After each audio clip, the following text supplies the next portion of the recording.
All right. Tonight we're in Genesis chapter 6. Surprise, surprise. Beginning in verse 1, where we read, "When man began to multiply on the face of the lands, and daughters were born to them, the sons of God saw that the daughters of man were attractive, and they took as their wives any they chose. Then the Lord said, My spirit shall not abide in man forever, for he is flesh. His days shall be 120 years. The Nephilim were on the earth in those days, and also afterward, when the sons of God came in to the daughters of man, and they bore children to them. These were the mighty men who were of old, the men of renown. The Lord saw that the wickedness of man was great in the earth, and that every intention of the thoughts of his heart was only evil continually. And the Lord regretted that he had made man on the earth, and it grieved him to his heart. So the Lord said, I will blot out man whom I have created from the face of the land, man and animals and creeping things and birds of the heavens, for I am sorry that I have made them. But Noah found favor in the eyes of the Lord." Let's pray. Gracious God, I thank you for your word. I thank you for a place to come together, my brothers and sisters, to dive into your word, Lord, and hear you speak. I pray tonight you would speak to us. I pray that you would give us new insights to your word, Lord, that you would help us know more of who you are as you've revealed yourself. We love you. We praise you. In Jesus' mighty name, amen. All right, so we've spent some time looking at the sons of God and the Nephilim, because I wanted us to see how this second divine rebellion affects the history of redemption as we move forward in the Bible. We took a look last week at how the spirits of the Nephilim were in Christ's day believed to be the demonic spirits that possessed people, and we saw how demons fit into the theology of the New Testament writers. So with all that in mind, now we'll go through the passage to see what's actually happening here and how it fits in with the narrative of Moses. So let's remember, we are in the second major section of the book, the second Toledoth section of the book of Genesis that began in chapter 5 with the line of Seth. At the end of that chapter, we saw that Noah was born, that his father Lamech hoped he would be the promised offspring of the woman to undo the curse. But as we'll see as we go through the flood, Noah is not the offspring. But what we will see is that he is the man God chooses to start over with. God makes a new creation, as it were, with Noah as the head of that creation, and God destroys the old creation with the flood. So in context, the beginning of chapter 6 actually begins the flood narrative by telling us why the flood happened. Verses 1 and 2, "When man began to multiply on the face of the land, and daughters were born to them, the sons of God saw that the daughters of man were attractive, and they took as their wives any they chose."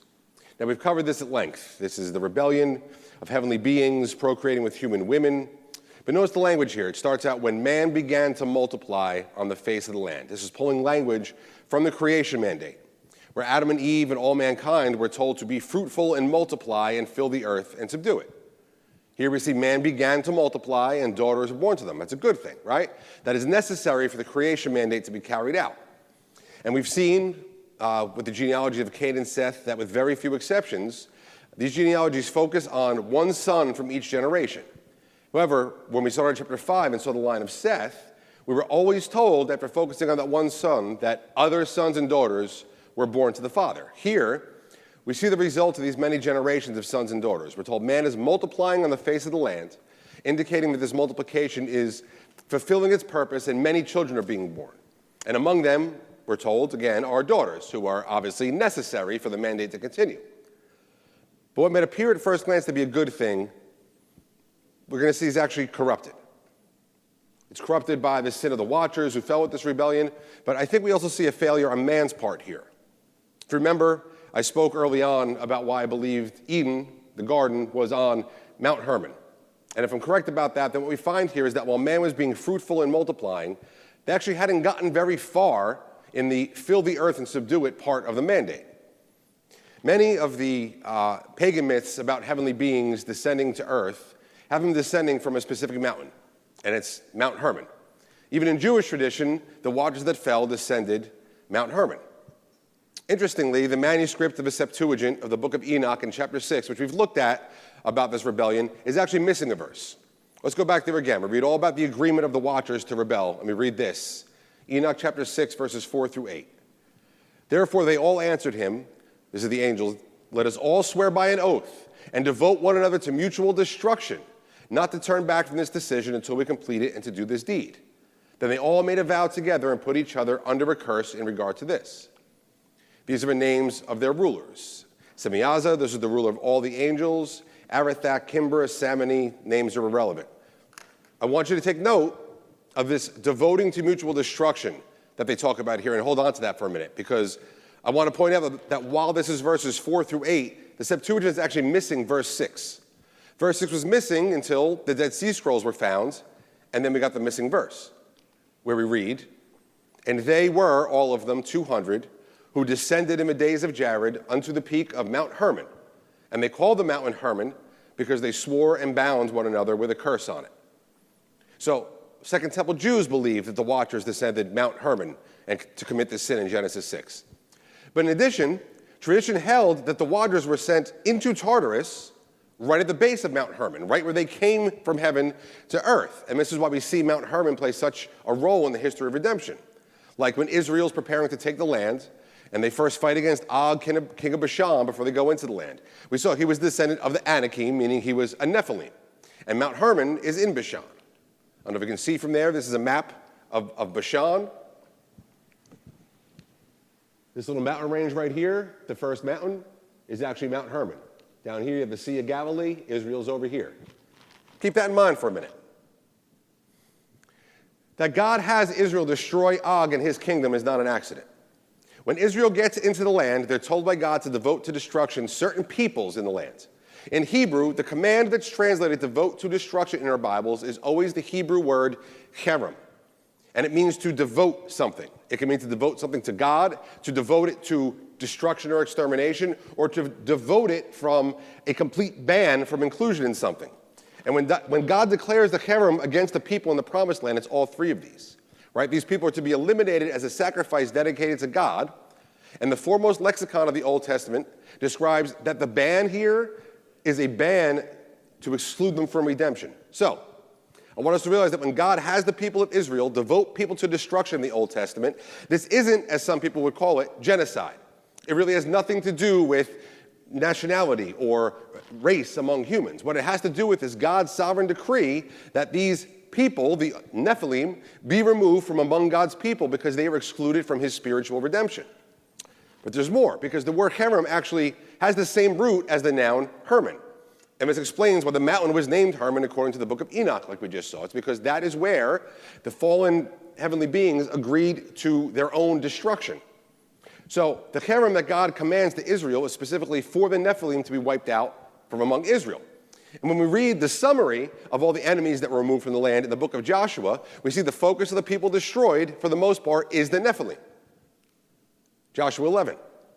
And Joshua came at that time and cut off the Anakim from the hill country, from Hebron, from Debir, from Anab, and from all the hill country of Judah, and from all the hill country of Israel. Joshua devoted them to destruction. There's our word, with their cities. There was none left of the Anakim. There was none of the Anakim left in the land of the people of Israel. Only in Gaza, in Gath, and in Ashdod did some remain. So Joshua took the whole land according to all that the Lord had spoken to Moses, and Joshua gave it for an inheritance to Israel according to the tribal allotments, and the land had rest from war. So notice the taking of the whole land here. It talks about Judah and Israel is accomplished by cutting off the Anakim. We've looked at this before, because we saw how in Gaza, Gath, and Ashdod there were still Anakim, who are called Rephaim and Nephilim, and these are cities of the Philistines. We talked about how giants like Goliath lived among them and were enemies of Israel through the time of David. If you remember in our Samuel series, near the end, we spoke briefly about David's mighty men, very briefly. We saw the acts of some of them near the end of David's life, like in 2 Samuel 21. After this, there was war again with the Philistines at Gob. Then Sibbecai the Hushathite struck down Saph, who was one of the descendants of the giants.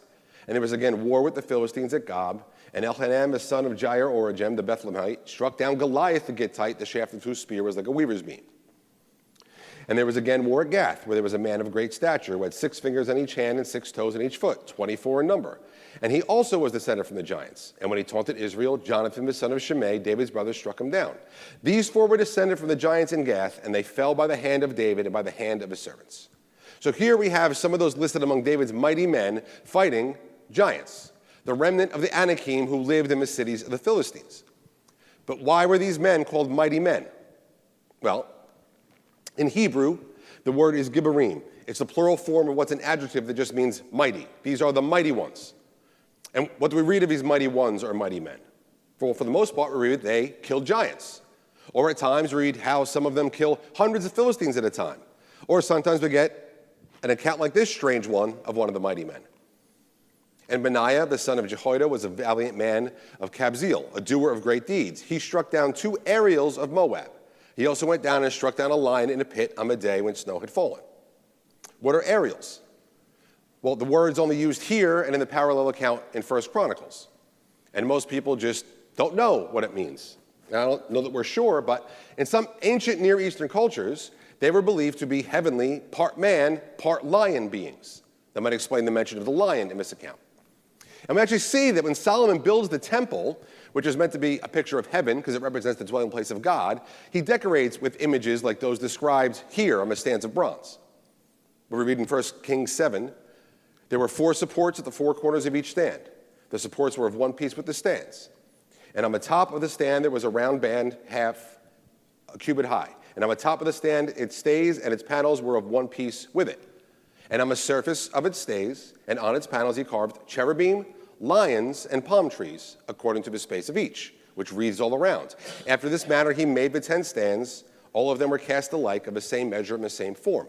So we see here imagery not just of heaven, but we see, like in the tabernacle, in the temple, there's imagery of the Garden of Eden. And there's images of heaven and the Garden of Eden because both are God's dwelling place. But the question is, why would there be lions here? Well, perhaps we have a description of another heavenly being. But if that's the case, where does the word Ariel come from? In Akkadian, it referred to the world mountain that extended to heaven, and the base of which was the entrance to the netherworld. In Sumerian myth, Ariel referred to what was known as the Garden of the Gods, which was the divine paradise where the gods dwelt.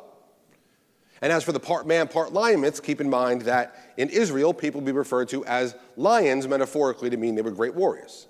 So we have these great warriors somehow associated with heavenly beings, a mountain, a garden of the gods, and the gates of a netherworld.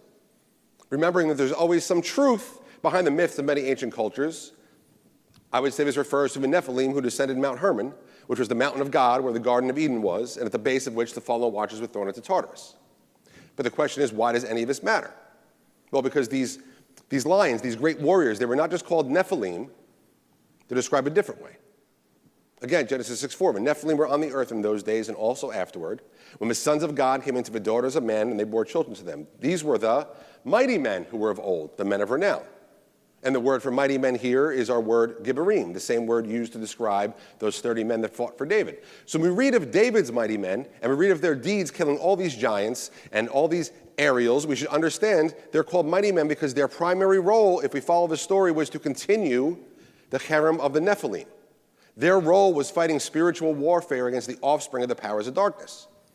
And if we want to take it a step further and follow all the metaphors of a typology here and say that since David was a type of Christ, and he had men who were called to fight spiritual warfare, while the church isn't called to take up swords against physical Nephilim, we are called to fight the same spiritual warfare by taking back territory from the powers of darkness.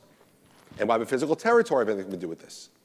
When we get to the sin of mankind at Babel, we're going to see how this ties in, because it just so happens there's a place established by a Gibborim, by a mighty man, who would also be a Nephilim. And the result of giving up all the territory in the world to heavenly beings that rebel against God happens there at Babel. But there's more, because the same theme arises in a very important point in the New Testament. Let's go to Matthew 16, which is really the turning point in Matthew's gospel account. We probably know the story. Now, when Jesus came to the district of Caesarea Philippi, he asked his disciples, "Who do people say that the Son of Man is?" And they said, "Some say John the Baptist, others Elijah, and others Jeremiah or one of the prophets."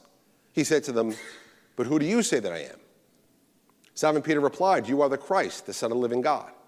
And Jesus answered him, "Blessed are you, Simon Bar-Jonah, for flesh and blood has not revealed this to you, but my Father who is in heaven.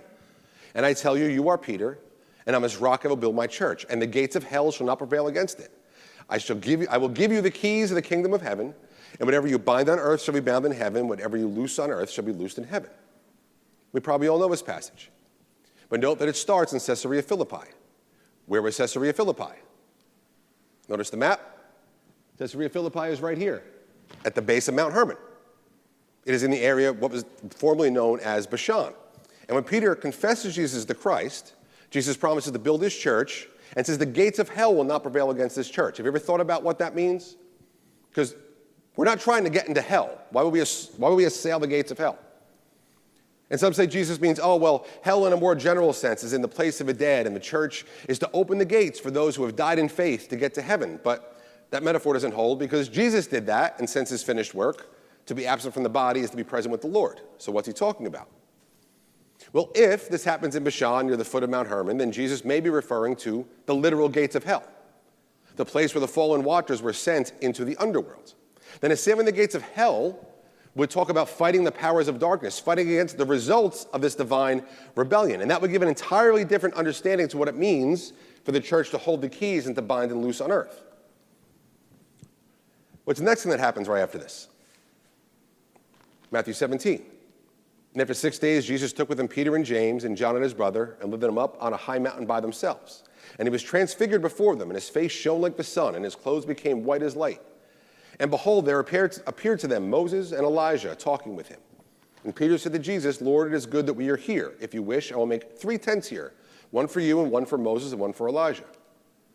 He was still speaking when, behold, a bright cloud overshadowed them, and a voice from the cloud said, This is my beloved Son, with whom I am well pleased. Listen to him. When the disciples heard this, they fell on their faces and were terrified.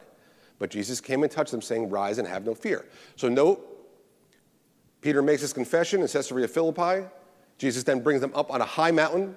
On that mountain, the glory of Christ as God breaks through. God speaks, and there with Jesus are Moses and Elijah bodily, 2 dead saints. Why is this? It's because Jesus brought these disciples to the place where heaven and earth originally met. This is the mountain of God. This is where the Garden of Eden once was. And it's where God's presence once dwelt, and that was now in the incarnate Christ. This high mountain is referenced a few other times in the Bible. I don't think it's coincidence that when Ezekiel's given a vision of a new temple, that the vision begins by Ezekiel being brought to a very high mountain. I don't think that Matthew accidentally speaks of a high mountain twice in his gospel, once here, and once when we read of the temptations of Christ, when we read, again the devil took him, Christ, to a very high mountain and showed him all the kings of the world in their glory. I don't think it's an accident that when John of Patmos has a vision of the church in her final state, after God renews the creation, he says, and he carried me away in my spirit to a great high mountain and showed me the holy city, Jerusalem, coming down out of heaven from God. See, the high mountain is significant. It is where heaven and earth meet. It's where God dwells. It's where Ezekiel sees the temple that is Christ. It's where Satan takes Jesus to be tempted, the place of the original temptation. It's where heaven meets earth for the final time when the two are made one. And this is the place from which these fallen heavenly beings descended. And as we saw, the result of that was the further corruption of man. The Nephilim, those possessed by their spirits, we saw they taught men things like sorcery and all sorts of black magic and how to make weapons and how to fight war. So here, when man began to multiply in the face of the land and daughters were born to them, the sons of God saw that the daughters of men were attractive, and they took as their wives any they chose. We have mankind not really fulfilling the creation mandate because they were not filling the earth and subduing it. It's the same thing we're going to see at Babel. Add to that, these spiritual beings rebelled against God and corrupted man physically and spiritually. All this together, we can see why God decides to start over. Then the Lord said, My spirit shall not abide in man forever, for he is flesh, his days shall be 120 years. And the Lord saw that the wickedness of man was great in the earth, and that every intention of the thoughts of his heart was only evil continually. And the Lord regretted that he had made man on the earth, and it grieved him to his heart. So the Lord said, I will blot out man whom I have created from the face of the land, man and animals and creeping things and birds of the heaven, for I am sorry that I have made them. But Noah found favor in the eyes of the Lord. And we already saw how in the New Testament, in some places, this second divine rebellion is tied in with the flood and with Noah. We saw that in 2 Peter, and we saw that with Jude. We see in early Jewish literature, like the Wisdom of Solomon. We read, for even in the beginning, when proud giants were perishing, the hope of the world, taking refuge on a raft, guided by your hand, left the seed of generation for eternity. But realize, just the fall of man in the garden, none of this takes God by surprise. This is all part of God's eternal plan. So there's grace here as well as judgment. Let's first see the judgment. Then the Lord said, My spirit shall not abide in man forever, for he is flesh, his days shall be 120 years. To me, this is a poor translation because the word translated abide isn't here. It doesn't mean abide. It means to contend or to strive with something. God's saying, my spirit will not contend with man forever. In other words, God's saying, he's had it. He's had it with the corruption of man. He's had it with these rebellious heavenly beings. He's going to wipe out mankind and all the Nephilim. And the 120 years he refers to the time frame. The flood happens 120 years after the second divine rebellion. However, as we read in the next verse, The Nephilim were on the earth in those days, and also afterward, when the sons of God came into the daughters of man and they bore children with them. These were the mighty men who were of old, the men of renown. So as we've seen, there's at least one more time where the same thing happens, and heavenly beings rebel against God and mate with human women. And that's important because that excludes the whole sons of God and daughters of man from talking about the lines of Seth and Cain, because the physical line of Cain is wiped out after the flood. This is still speaking spiritually. And this is how there were still Nephilim way after the flood. But that also means that spiritual wickedness is not destroyed at the flood. Both man and heavenly being, as we will see, still rebel against God. I want to briefly stop at one more word here. These mighty men, the Gibborim, they're also called men of renown. The word renown is the Hebrew word Shem. That's the same word that Noah names his oldest son, Shem. See, what Moses is doing is setting up the line of spiritual faithfulness again here. It's going to continue. We'll see that the line of Shem represents the line of spiritual faithfulness after the flood. Before the flood, God's electing grace chose Noah as a new progenitor of all the earth, because in addition to man's failure to carry out the creation mandate and fill the earth, we also read this. The Lord saw that the wickedness of man was great in the earth, and that every intention of the thoughts of his heart was only evil continually. Remember, the point of the creation mandate was to fill the earth with image bearers of God. Mankind had by and large failed to image God in their actions, in their minds, and in their hearts. Notice how emphatic this is. It speaks of this deep pervasiveness of sin in man. And instead of spreading the image of God over the earth, man had spread wickedness over what little portion of the earth they had filled. Man's wickedness wasn't just great, but his intentions, his thoughts, and his heart are affected. And notice how emphatic this is. Every intention of his heart is only evil, and this is the case continually. Moses is not pulling any punches here. Man is radically depraved and lost in sin. And this is because of both the sin nature that was in man since the fall, but also because of the corruption that the Nephilim's teaching led them into. And this is why both will be destroyed. Then we read, the Lord regretted that he had made man on the earth, and it grieved him to his heart. This is a tough one to translate. And simply saying God regretted that he made man leads to some misunderstandings, especially since we read things in the Old Testament like, and also the glory of Israel will not lie or have regret, for he is not a man that he should have regret. Even though we read 6 verses later that the Lord regretted that he had made Saul king over Israel. What in the world was going on here? Does God regret things or not? Well, the only time this word is translated regret is in Genesis 6 and Samuel 15. I think it's a bad translation. It's usually translated as comfort or relents or sometimes relieve. There's actually a very wide range of English words that are translated for this Hebrew word. So what is this saying? It's a little difficult to explain without getting too deep into the Hebrew, but both the verbs regretted and grieved here are in forms that are reflexive, meaning to describe an action done by someone to themselves. Did you get that? It's describing an action done by someone to themselves. Whatever God's doing here, he's doing to himself.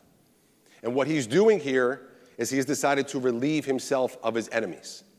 And this action, of course, causes him some form of grief. And the best way I can explain this is we have some parents in the room, right?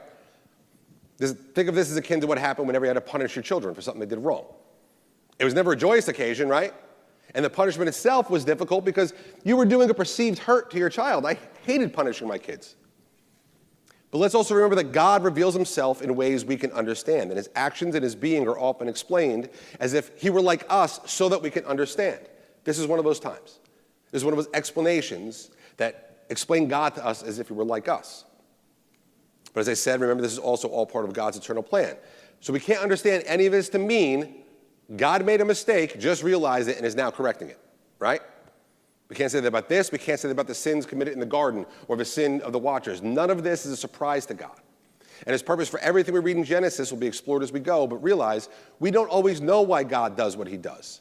Remember when we started out the very first study for Genesis, I said the Bible often tells us what without telling us why. So we may not know why God did this. But what would Moses want his readers to take from this? Well, first, we'll see a little next week there are flood accounts in most ancient Near Eastern cultures. Many have been mythologized by the time Moses wrote this. So Moses would want to show God's people the truth, once again, to distinguish it from all the lies they would have heard in Egypt, the lies they were going to hear in Canaan. Second, Israel at this point, they would have already seen the Nephilim in the Promised Land, right? First generation's already gone. Moses wants this generation to understand that they're taking this territory is spiritual warfare. It's warfare they'd already lost when they failed to take the land. It's warfare they lost that the whole generation was killed for.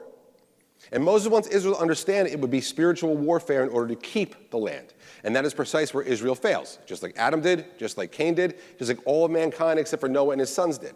But third, the sin of the Nephilim, the corruption of man, the flood, Moses is giving this story to Israel so they can understand that sin will always be punished. And ultimately, the punishment for sin is death. It's physical death, which is part of the curse from the very first sin, but it's also spiritual death, which is what God promised would happen if Adam and Eve ate the fruit. The Lord God regretted that he had made man on the earth and it grieved him to his heart.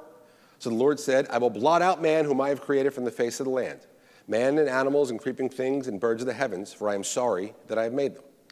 Note that God will blot out man from the face of the land. Remember what happened when Adam and Eve sinned? They were thrown out of the garden. Remember what happened when Cain subsequently sinned? He's thrown out of Eden. Now, with further sin, mankind will be removed even from the outer court of the cosmic temple. Mankind will be removed off the face of the earth. Adam will be blotted out from the face of the land. Remember, Adam means mankind. And note, it's out of the face of the land. Remember when we spoke about Hebrew cosmology, their concept of creation? There was a place under the face of the land. That's where the dead people went. So God is talking about death here in terms of separation from him. Adam and Eve were separated from him. Cain was separated from him a little further. And now because of the pervasiveness of sin, God is judging the world, and it's supposed to show the final separation from God in hell. This is the punishment for sin. Also note, it isn't just man that will be punished by the flood. All that God has created will be destroyed. This is because the whole creation has been corrupted by sin. The Bible uses natural occurrences as pictures of the result of sin often, things like famine and pestilence. We read that the earth itself has been corrupted, which is why Paul says the entire creation is waiting for the return of Christ when everything is made new. Like when he says, for we know that the whole creation has been growing together in the pains of childbirth until now. And not only the creation, but we ourselves with the first fruits of his Spirit, grown inwardly as we wait eagerly for adoption as sons, the redemption of our bodies.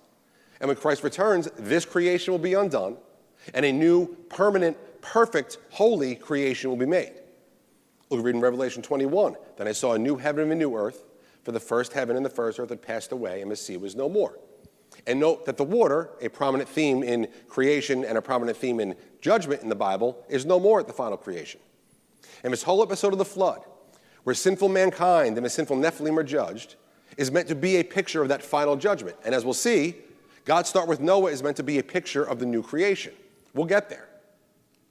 But for tonight, we see that God sees sin, and as the perfectly just judge, he must act. And the Lord regretted that he made man on the earth, and it grieved him to his heart. So the Lord said, I will blot out man whom I have created from the face of the land, man and animals and creeping things and birds of the heaven, for I am sorry that I have made them. But as Redeemer, God also shows grace, because we read, but Noah found favor in the eyes of the Lord. Noah found favor in the eyes of Yahweh. He didn't earn it. God chose him. And the fact that he chose him isn't about Noah at all, is it? Just like my election or your election aren't about us. It is always about God and his grace and his plan to spread his glory over all the earth. And note, Noah is in the line of Seth, the spiritual line of faithfulness, and God made a promise to that line of faithfulness that he will redeem them from what sin had done. And Noah's father, we saw, prayed that Noah would be the promised offspring. And though he isn't the promised offspring, God is faithful nonetheless to his promise, and he still uses Noah to carry on the spiritual line of faithfulness.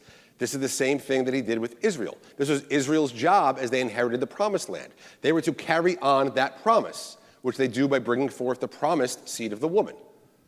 Like Paul says in Galatians 4, when the fullness of time had come, God sent forth his son, born of woman, born under the law. Even though, like Adam and Eve, and like Cain, like all of mankind here, ultimately national Israel is removed from God's presence, first the northern kingdom of Israel, then the southern kingdom of Judah, yet even through the pervasiveness of their sin, God always preserves a remnant. And why does he do that? So we can keep his promise to his spiritual people. So we can keep his promise to all who find favor in his eyes. And that includes us. And he has made us a new creation.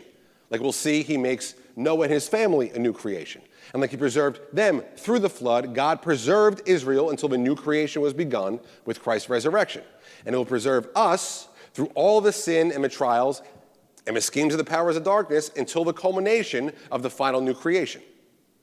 So starting next week, we'll see how the destruction of the old creation and the creation of a new are typified in the flood narrative as we move forward. That's what we're going to start next week.